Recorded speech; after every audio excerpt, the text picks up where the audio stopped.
미래를 보는 창, JTB. 안녕하세요. JTBJ입니다. 오늘 설 연휴 마지막 날이죠. 구독자분들 모두 이민년에 새해 복 많이 받으시고요. 계획하시는 모든 일 잘 풀릴 수 있도록 저도 기원하도록 하겠습니다. 오늘 시장 주제는 역금융 장세 전환 여부가 핵심이다 라는 주제입니다. 일단 역금융 장세가 이제 뭔지를 조금 알아야 될 텐데요. 보통 역금융 장세는 이제 시장 사이클로 봤을 때 유동성 장세, 그리고 실적 장세가 끝난 뒤에 보통 오게 됩니다.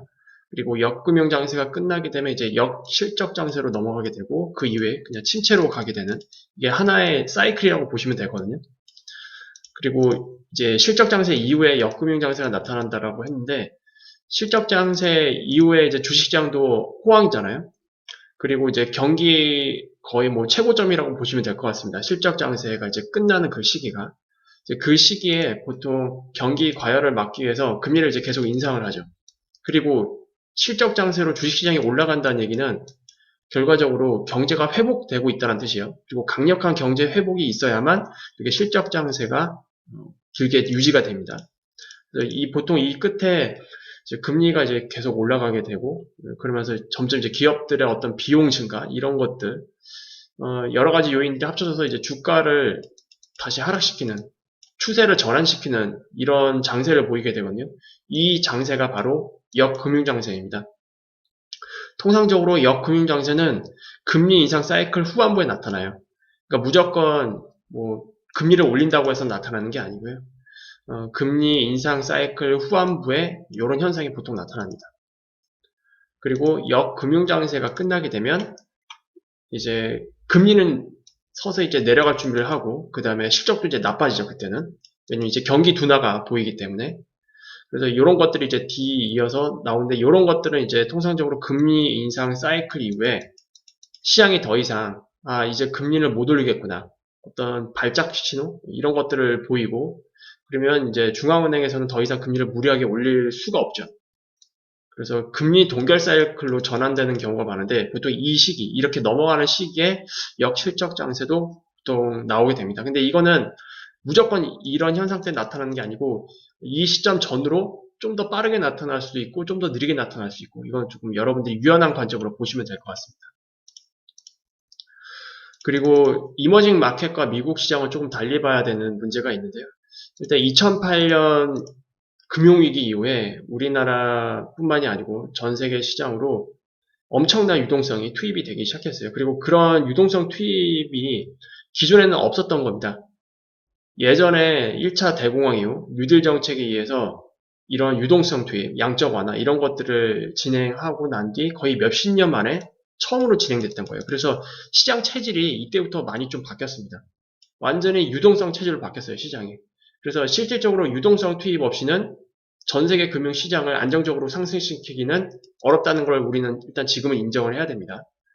그리고 이것 때문에 사이클 후반부로 전환이 되면 이머징 마켓에 투입된 자금이 필연적으로 미국으로 빨려 들어가는 과정을 겪게 되는데 이전보다 더 가혹하게 겪을 수밖에 없어요. 왜냐? 이전에는 그냥 금리였어요, 금리. 통화 정책이 이제 MP3 단계에서 MP1에 해당되죠. 이거는 시장의 과열과 방어를 금리로 했었거든요.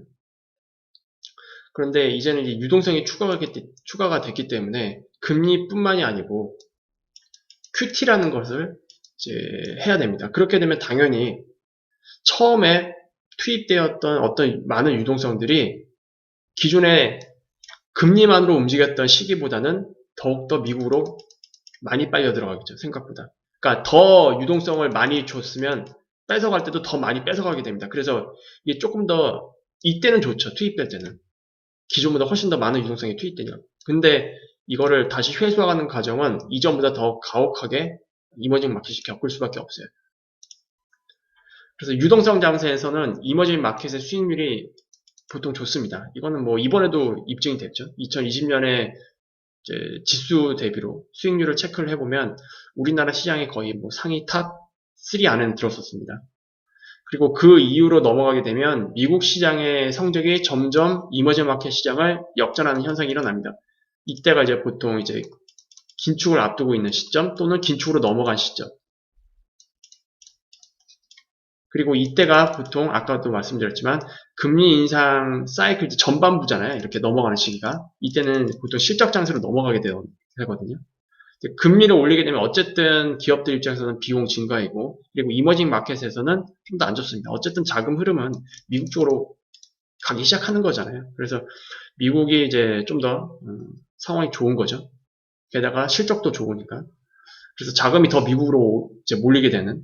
그러다가 이제 금리 인상 사이클 후반부로 넘어가면 이제 디커플링 현상이 조금 뚜렷하게 나타나죠. 미국은 그래도 조금 더 버틸 수 있는 여력이 있는데 이머징 마켓은 그때부터 추세적인 하락을 겪게 되는 경우가 좀 많이 발생합니다. 이런 것들을 좀 참고를 해보시면 될 것 같고요.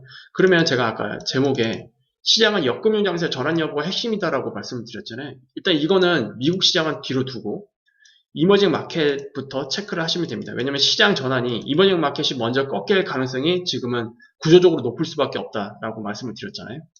요거는 이제 차트를 보고 말씀을 드리도록 할게요. 최근 이제 2020년에 코로나 침체까지 포함하면 4번의 침체가 나타난 사이클을 이제 다 표기를 한 거거든요. 일단 1990년대 초반, 그리고 2000년대 초반, 그리고 2008년, 그리고 2020년 이렇게 4번의 침체가 있는데 일단 여기 앞에 나와 있던 3번의 침체랑 요 침체는 성격이 다릅니다. 요 앞에 있었던 이 3번의 침체는 어떤 금융 시스템 내부에서 시작된 것들, 그리고 이런 것들은 이제 매크로 상황이랑 잘 연결이 돼 있었고 중앙은행들이 충분히 어느 정도 좀 컨트롤하면서 움직였던 과정에서 나타났던 정상적인 침체 사이클입니다. 근데 요거는 중앙은행이 예측할 수 없었던 침체 사이클이었죠. 그래서 기존에는 어느 정도 구조조정을 조금씩은 동반하면서 침체를 겪었고 그렇다 보니까 침체 기간이 조금 더 길죠. 근데 이때는 구조조정을 동반하지 않고 그냥 유동성을 딱 때려 부어서 막은 거예요. 요거는 조금 성격이 다르다라는 걸 체크를 하시면 될 것 같고요. 여기서 이제 보려고 하는 거는 일단 이 빨간색 있죠. 빨간색이 연준의 기준금리입니다. 그리고 파란색은 미국의 10년물과 2년물의 장단기 금리 차라고 보시면 될 것 같아요. 그리고 S&P 500도 제가 추가적으로 넣었는데 이거는 지금 프레드 지표상에서 최근 10년치밖에 안 들어가더라고요. 물론 여기까지 쭉 다 보여줬으면 좋긴 하겠지만 10년치밖에 보이지 않기 때문에 2012년 그때 거부터 이렇게 표기가 되어 있습니다. 제가 아까 역금융장세를 말씀을 드렸잖아요. 보통 역금융장세는 실적 장세 이후에 나타난다라고 말씀을 드렸어요. 유동성, 그리고 실적 장세, 그 다음에 역금융장세. 그리고 제가 보조 설명으로 역금융장세는 보통 금리 인상 사이클 후반부에 나타난다라고 말씀을 드렸습니다. 그리고 보통 실적 장세가 금리 인상 사이클 전반부까지 유지가 돼요. 보통 그렇습니다. 보통 이런 것들이죠, 이런 것들. 이 중에서 금리 인상 사이클의 전반부는 한 요 정도 될 것 같아요. 요거를 이제 전반 후반으로 나타났을 때, 그리고 뭐 이때도 마찬가지죠. 전반 후반부. 그 다음에 뭐 이때도 마찬가지일 겁니다. 근데 이때는 좀 많은 여러 가지 일들이 있었죠.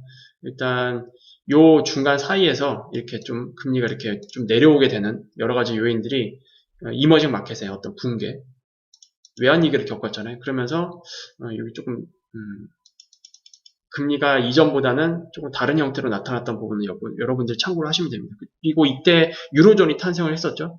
그래서 빅이벤트가 좀 많았습니다. 이때는.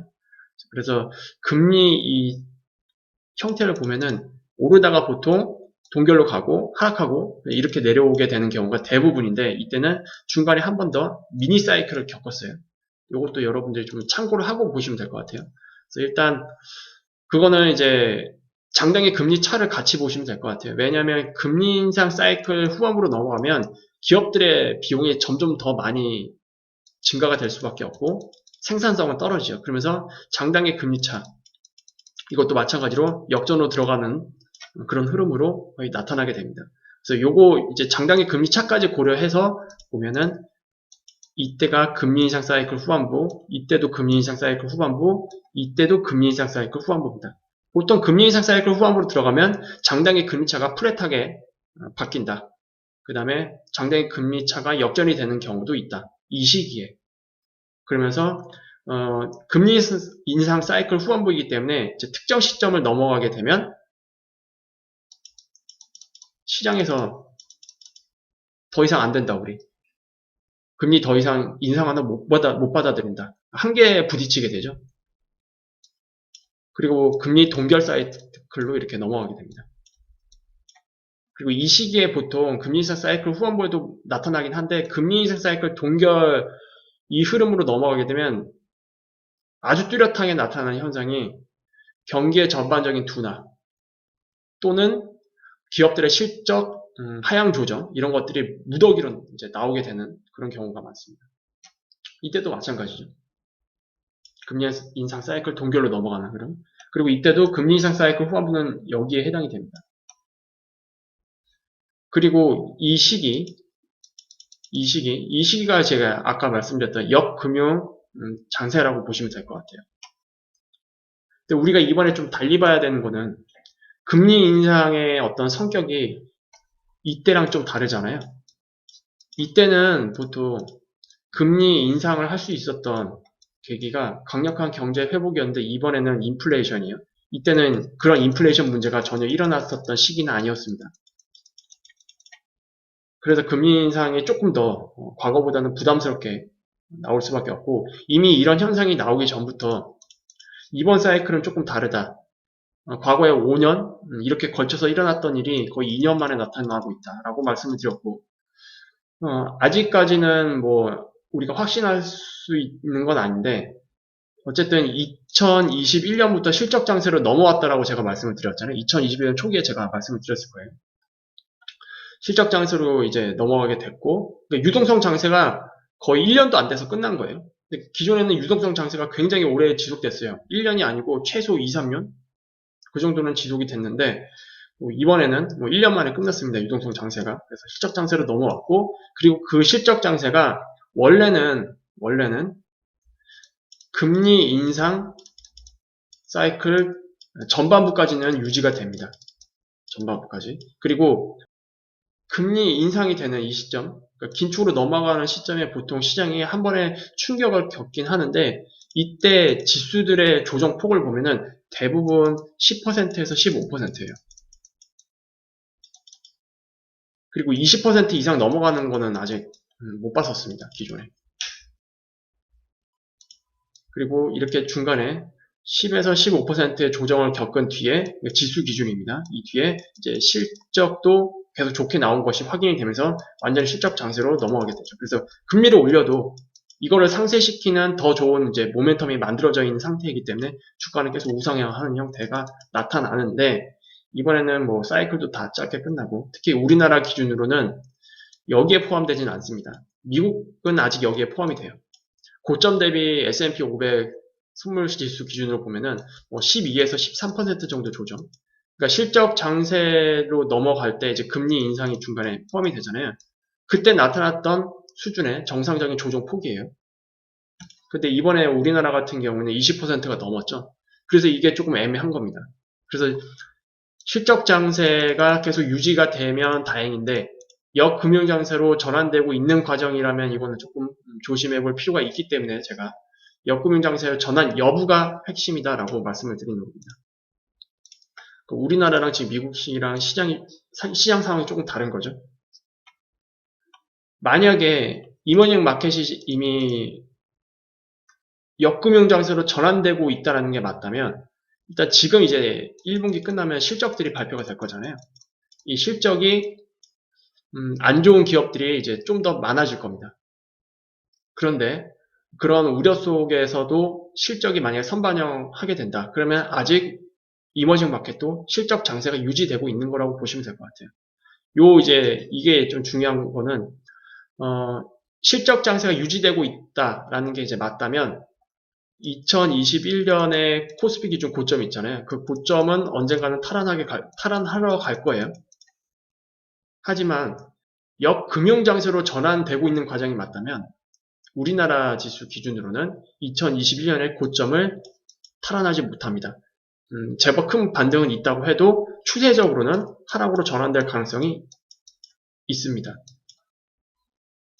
그리고 이 시간차가 이제 2008년 이후에 양적 완화가 투입이 되면서 시장 성격이 완전히 바뀌었다라고 말씀드렸잖아요. 이쪽으로 조금 되돌아가 볼게요. 2018년 다 기억하시죠? 그리고 2018년은 이제 요 시기입니다. 요 시기. 딱 이 시기죠. 그리고 금리 사이클로 보더라도 전반부가 끝나고 후반부로 이제 전환되는 시점이었어요. 그렇다면 금융장세로 전환되기 딱 좋은 조건이긴 하죠. 평균적인 데이터로 봤을 때. 그리고 이머징 마켓이 먼저 이제 꺾여질 가능성이 높다라고 했는데 공교롭게도 이때도 마찬가지로 이머징 마켓이 먼저 꺾였습니다. 뭐 미국 시장은 이때 연초에 같이 충격을 받긴 했지만 이때 이제 QT까지 진행이 됐었잖아요. QT. 하지만 실적이 뒷받침돼줬어요. 그래서 고점을 돌파했었습니다. S&P 500 기준으로 봤을 때도. 이 1월 달에 나왔던 이 고점을 결국 갱신을 했어요. 근데 이머징 마켓은 어떻게 됐죠? 이머징 마켓뿐만이 아니고 유럽 시장도 마찬가지입니다. 이때 충격을 받은 이후 이 고점 돌파를 못하고 중간에 반등은 2018년 막바지에 나왔었죠. 이때쯤에. 그리고 나서 이렇게 꺾여버렸죠. 이렇게 그래프가. 이게 미국이랑 조금 달랐던 점이죠. 그래서 이미 역금융장세로 이제 들어갔고, 그 다음에 실적까지도 좀 안 좋아지는 형태. 미중 무역전쟁 뭐 이런 이슈들도 있었잖아요. 그래 동시다발적으로 이 시기에 온 겁니다. 2018년에. 이번에는 이제 어떻게 될지는 모르겠지만, 일단 요거는 실적을 확인을 해봐야 되겠죠. 그리고 금리 인상 사이클 기준으로 봤을 때는 아직 미국 기준금리로 봤을 때는 금리 인상을 하지 않았잖아요.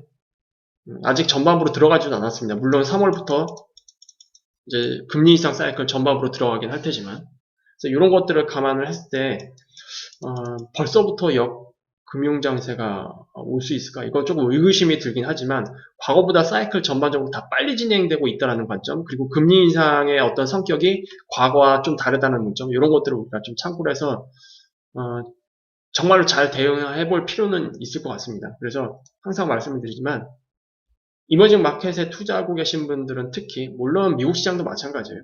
지금부터는 어떤 큰 반등이 나오더라도 그걸 쫓아가기보다는 눌러줄 때, 좋은 기회가 올 때 현금 투입하는 게 맞고, 그리고 그런 좋은 기회가 오더라도 반드시 현금 비중은 어느 정도 가지고 계셔야 돼요.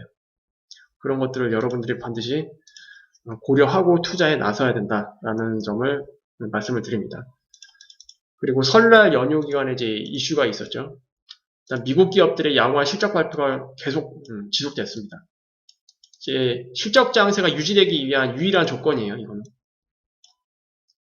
이제 긴축이 진행이 된다라고 해도 그걸 상쇄시킬 수 있는 이제 좋은 실적들, 이런 것들의 실적 장세를 이어갈 수 있는 기본 바탕이 되는데, 일단 미국은 통과가 되고 있는 것 같아요. 미국은 여기서 좀 합격점을 좀 줄 수 있을 것 같다. 그리고 매파로 알려진 제임스 브라드 총재가 비둘기적 발언을 했어요. 3월 달에 금리 인상에 대한 그 우려, 그러니까 빅스텝이죠. 0.5%를 올릴 수 있다는 우려감이 지금 시장이 많이 팽배해 있었는데, 이런 것들을 좀 잠재우는 그런 발언을 했습니다. 그래서 0.25%로도 충분할 것 같다라는 뉘앙스의 발언을 하면서 지금 미국 시장을 계속 반등을 해주고 있다는 관점. 그래서 미국은 실적 장세가 아직 끝난 것 같지는 않다. 실적 장세가 유지 중이다.